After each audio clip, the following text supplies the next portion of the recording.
We've got a force of 450 newtons, an applied force pushing on a 50 kilogram box on a frictionless surface. And in turn, that 50 kilogram box is pushing upon a 100 kilogram box. And obviously the whole thing is trying to accelerate to the right, or starting to accelerate to the right. Now, if we finish our diagram, we've got some other forces. We've got some forces of gravity acting on each box. Now I'm going to label the smaller box M1 and the bigger box M2.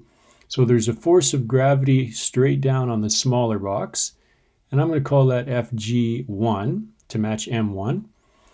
And there's a larger force of gravity acting on the 100 kilogram mass, which I'll call FG2. Now both these objects are resting on a surface, and we know that they're not moving vertically. They're continuing to rest on that surface and move only to the right, so that each of these normal forces, the force between the surface and the box, has to be equal and opposite to their respective forces of gravity. Otherwise, each of these objects will move vertically.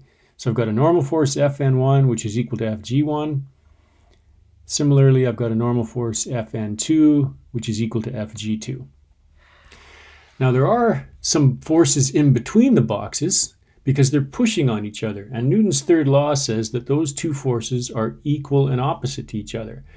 The 50 kilogram box is pushing on the 100 kilogram box with a force, and we'll call it Fc for contact force, to the right. And similarly, because of the inertia or the resistance to motion of the 100 kilogram mass, it's pushing back with an equal and opposite force on the 50 kilogram mass. So there's also an Fc in the other direction. Forces always come in pairs when they're interacting between two objects. So there's all my forces. Now we can begin the question. Now it's a good idea when you've got these combined masses to imagine it in three stages. You've got the entire system, which consists of both masses. Then I've got only mass 1, which we'll isolate, and only mass 2. And all we're going to do for each of these is the same thing. We're going to draw a free body diagram, come up with an equation. Now for the entire system, our free body diagram, you can just imagine one big mass like this. And the force that's acting on it, we just imagine that's 150 kilograms. There is a force of gravity down and a normal force equal and opposite up for the entire system. And really, the only other force for the entire system is 450 newtons. So obviously, it's going to accelerate to the right, and that means my net force is simply 450 newtons. That's the only force that's acting on it. Now, we know F net is ma. Ma equals 450 newtons.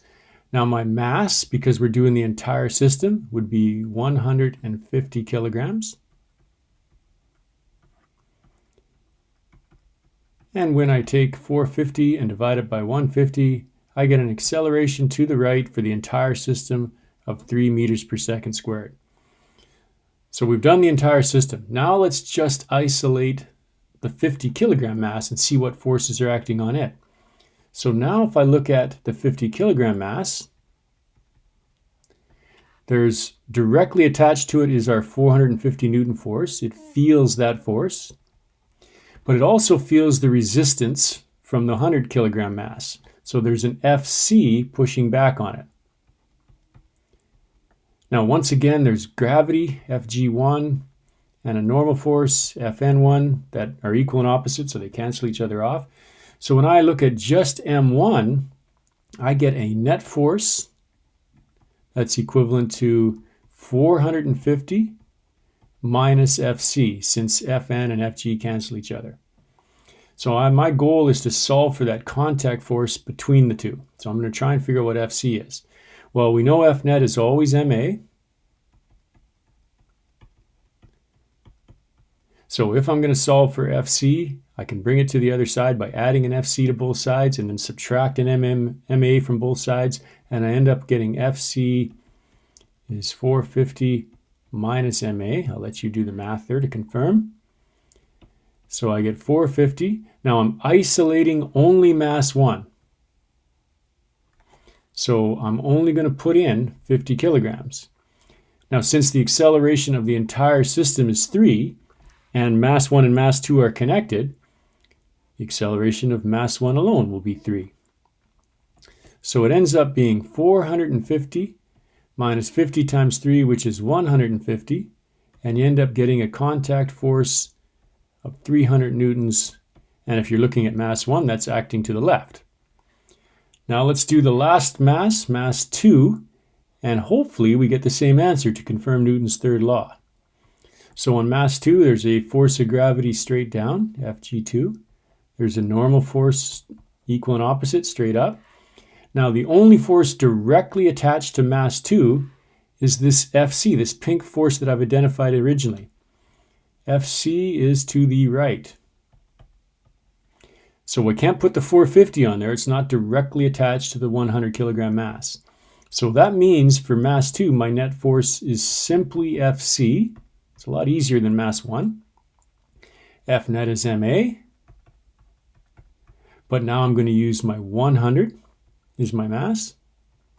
The acceleration is still 3. And all of that equals my contact force, Fc, which is the same value, 300 newtons, and in that case it would be acting to the right. Notice when I did the entire system, I didn't include these pink forces. I could, for the entire system, I could have said my net force for the entire system is 450 minus Fc, it's going in the opposite direction, so that first Fc is to the left, plus Fc to the right. Those are all forces that are acting on the entire system. And notice they cancel each other out anyway, and I'm right back to this equation that I started with.